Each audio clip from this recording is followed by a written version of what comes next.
Good morning दोस्तों, कैसे हैं आप लोग। उम्मीद करते हैं स्वस्थ होंगे, अच्छे होंगे और खुश होंगे। तो आपने मेरी पहली क्लास से आपने देख ली होगी कि जो यूपीएससी की तैयारी करने की जो शुरुआती प्लानिंग है, स्ट्रेटजी है, वो कैसे है, कौन कौन से सब्जेक्ट हमको पढ़ना है, कहाँ से पढ़ना है, कितना पढ़ना है और किस तरीके से पढ़ना है। तो आज से मेरी रेगुलर जो क्लास है, मैं पहले पॉलिटी ही स्टार्ट कर रहा हूँ और पॉलिटी का ये फर्स्ट लेक्चर है। इसमें हम बात करेंगे राइट टू प्रॉपर्टी के बारे में, संपत्ति के अधिकार के बारे में, कि एक व्यक्ति की अगर कोई संपत्ति है तो उसके अपने क्या क्या राइट्स हैं। कॉन्स्टिट्यूशनल अमेंडमेंट 44 जो 1978 में हुआ था, उससे पहले की स्थिति क्या थी राइट टू प्रॉपर्टी को लेकर के, और इस संविधान संशोधन के बाद की स्थिति क्या रही इस राइट टू प्रॉपर्टी को लेकर के। तो इसके बारे में जानेंगे और कहाँ कहाँ से क्वेश्चन आते हैं। यूपीएससी ने इसमें 2021, 22 और भी पिछले गत वर्षों में कई बार क्वेश्चन इससे पूछे हैं। उसके बारे में हम जानेंगे कि क्वेश्चन किस प्रकार से आए थे। और ये जो सेशन होगा, इस टॉपिक पे जो भी चीज़ें मैं आपसे साझा करूँगा, जो भी आपको पढ़ाऊँगा, आप बिल्कुल इसको ध्यान से पढ़िएगा, ध्यान से सुनिएगा और एक एक पॉइंट को नोट करिएगा। जैसे संपत्ति का, जब गांव में आप चले जाइए तो गांव में आजकल लोग क्या है कि छोटी छोटी बातों पे एक एक फीट ज़मीन के लिए, नाली के लिए लोग झगड़ा करते रहते हैं, ठीक है। और अगर मान लीजिए कि जब ये कॉन्स्टिट्यूशन अमेंडमेंट 1978 से पहले की बात करें तो जो संपत्ति का जो अधिकार था वो हमारा मूल अधिकार था। आज क्या है कि अगर आपके मूल अधिकार का थोड़ा सा भी हनन होता है तो आप जो है आर्टिकल 32 के अनुसार जो है डायरेक्ट सुप्रीम कोर्ट में अपील कर देते हैं। और मान लीजिए कि अगर आज भी यह अधिकार, मूल अधिकार आपका बना रहता तो क्या देश का विकास संभव हो पाता। सरकार अगर ये चाहती कि रोड हम इस रास्ते से ले जाएं और उस रास्ते में अगर आपकी ज़मीन पड़ती तो क्या आप ज़मीन देते उसको। आज तो बहुत सारे देख रहे हैं कि हाईवेज बन रहे हैं, नेशनल हाईवेज बन रहे हैं, और बीच में जो भी अगर आपका घर भी आ रहा है तो आपको एक उचित मुआवजा दे करके जो है सरकार उसको ऑक्युपाई कर ले रही है। अगर आपका ये फंडामेंटल राइट्स होता तो क्या आप ऐसा करने देते, आप अपने सपनों का घर टूटने नहीं देते, ठीक है। तो कुछ ऐसी बातें हैं, कुछ ऐसी टॉपिक्स, मतलब कि इस टॉपिक में मैं बताऊंगा जो आप थोड़ा सा ध्यान दीजिएगा, जो परीक्षा के पॉइंट ऑफ व्यू से बहुत ही इम्पोर्टेंट होगा। जैसे पहली बात जानिए कि राइट टू प्रॉपर्टी क्या एक फंडामेंटल राइट है आपकी। राइट टू प्रॉपर्टी क्या मूल अधिकार है आपका। इस समय अगर आपसे इस समय पूछा जाए, जब ये संविधान संशोधन हो गया 44 कॉन्स्टिट्यूशनल अमेंडमेंट हो गया, तो यह जो है एक फंडामेंटल राइट नहीं रह गया, आपका ये मूल अधिकार नहीं है, तो आखिर है क्या ये। फिर ये है आखिर एक लीगल राइट है। क्या ये लीगल राइट है, मतलब कि संपत्ति का अधिकार जो है आपका मूल अधिकार न होकर के क्या है, कानूनी अधिकार है। आप जब भी कोई विवाद होता है संपत्ति को लेकर के तो आप कानून से ही लड़के उसको अपने वापस लेते हैं। ऐसा नहीं कहते कि हमारा ये मूल अधिकार है, मैं सुप्रीम कोर्ट में डायरेक्ट अपील करूंगा और मुझे अपना मूल अधिकार मिलना चाहिए। तो अब देखिए कॉन्स्टिट्यूशन है, कॉन्स्टिट्यूशन से पहले की स्थिति, कॉन्स्टिट्यूशन से पहले की स्थिति ये थी कि जो राइट टू प्रॉपर्टी है वो एक फंडामेंटल राइट था। वो क्या था, एक मूल अधिकार था, वो एक मूल अधिकार था, ठीक है।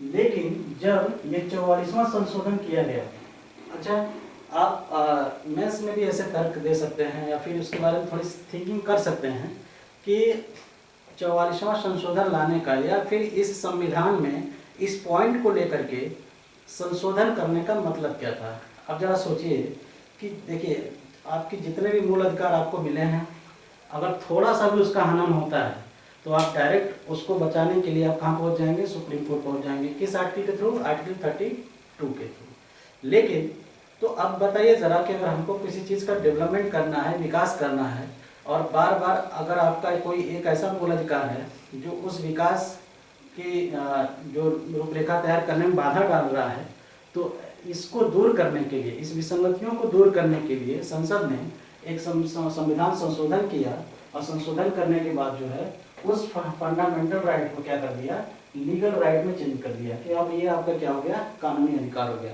तो क्वेश्चन सिर्फ अभी 2021 में यूपीएससी में जो क्वेश्चन आया था, क्वेश्चन आया था कि क्या जो राइट टू प्रॉपर्टी है वो फंडामेंटल राइट है या लीगल राइट है। तो आपको ध्यान देना है कि पहले ये फंडामेंटल राइट था, 1978 के पहले ये फंडामेंटल राइट था, बट अब क्या हो गया, ये लीगल राइट हो गया है। तो देखते हैं थोड़ा इसके प्रोसीजर को, प्रोसेस कैसे हुआ। उसके बाद क्या हुआ, संशोधन के, देखिए संशोधन के पहले की स्थिति है कि राइट टू प्रॉपर्टी जो है एक फंडामेंटल राइट था आपका, लेकिन आफ्टर 44 कॉन्स्टिट्यूशनल अमेंडमेंट 1978 ये क्या बन गया आपका, जो है एक लीगल राइट बन गया। पार्लियामेंट ने क्या किया, पार्लियामेंट ने जो है ऑर्डिनरी लॉ बनाया और उसके थ्रू क्या कर दिया कि फंडामेंटल राइट को लीगल राइट में चेंज कर दिया, ठीक है। लेकिन जो ओरिजिनल कॉन्स्टिट्यूशन था, जो 1978 में कॉन्स्टिट्यूशन था राइट टू प्रॉपर्टी को लेकर के, वो कहता था ये फंडामेंटल राइट तो है, ध्यान दीजिएगा, ये अब की कंडीशन मैंने बता रहा हूँ, ये तब की कंडीशन है जब अभी संशोधन नहीं हुआ था।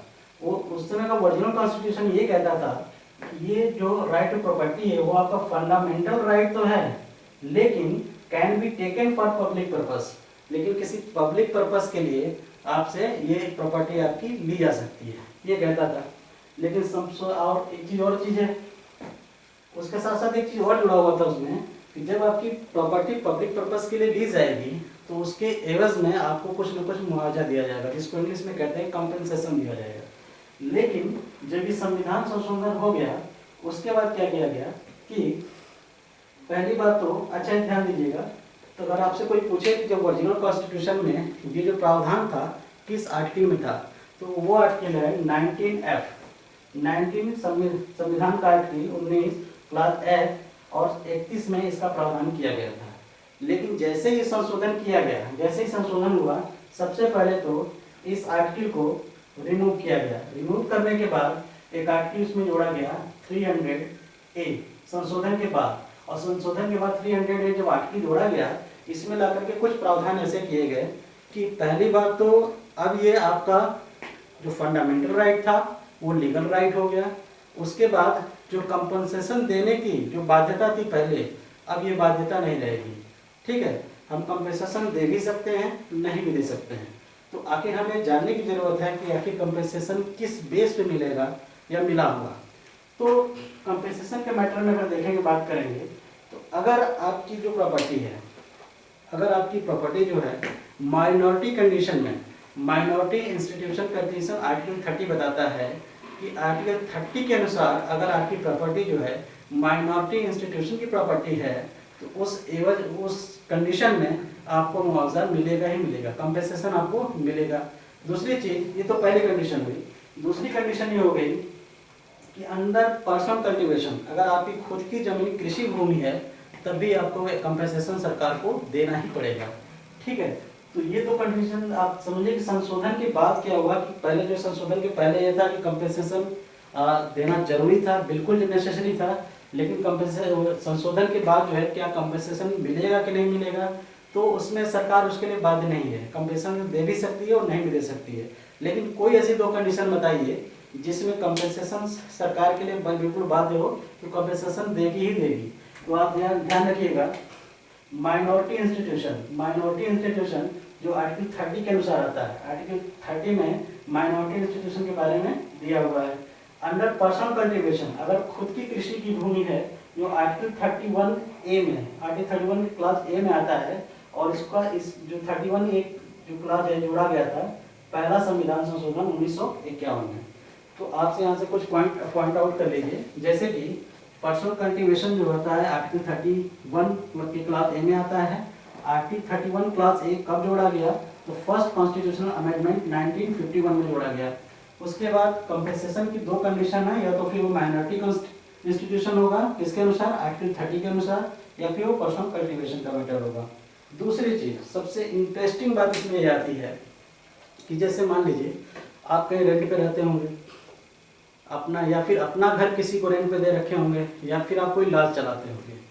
तो अब राइट टू प्रॉपर्टी का मैटर पढ़ने के बाद आपको ध्यान देना चाहिए कि हर एक 11 महीने का एग्रीमेंट स्टूडेंट से या फिर जो जिसको भी आप रेंट पे दे रहे हैं उससे करा लेना चाहिए, क्योंकि एक रूल है इसके अंदर जिसको हम कहते हैं एडवर्स पोजीशन।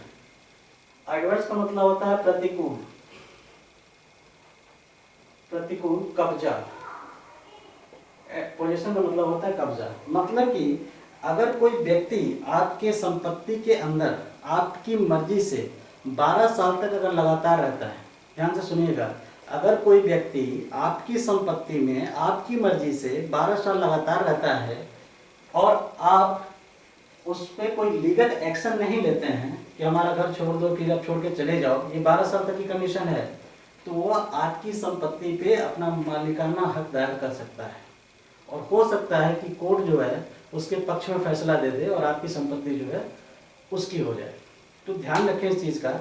ये जो है तो एडवर्स पोजीशन का जो कंडीशन है इसमें लिखा हुआ है कि if someone illegal occupied your property for 12 year and you loss your ownership, if you did not take legal action, अगर आप लीगल एक्शन कोई नहीं लेते हैं उसके खिलाफ, then you loss your ownership, अपने ओनरशिप को, अपने मालिकाना हमको क्या कर देंगे आप, लॉस कर सकते हैं। ठीक है, तो इस बात का बिल्कुल ध्यान। अच्छा, इसमें कंडीशन ये भी आती है कि क्या गवर्नमेंट भी ऐसा कर सकती है? जैसे मान लीजिए किसी गवर्नमेंट का कोई ऑफिस हो और आपके रूम में ओपन वो करती है और 12 साल तक लगातार उसमें अपना कामकाज करती है, तो क्या 12 साल के बाद क्या वो ऐसा दावा कर सकती है कि ये प्रॉपर्टी हमारी है या आपकी अब नहीं रहेगी? तो ऐसा गवर्नमेंट नहीं कर सकती है। उसके इस क्लास में, इस एडवर्स पोजीशन के कंडीशन में नीचे एक चीज़ लिखा हुआ है कि ऐसा गवर्नमेंट नहीं कर सकती। ठीक है, ऐसा कोई व्यक्ति कर सकता है लेकिन गवर्नमेंट, कोई संस्था, इंस्टीट्यूशन गवर्नमेंट से रिलेटेड वो नहीं कर सकती है।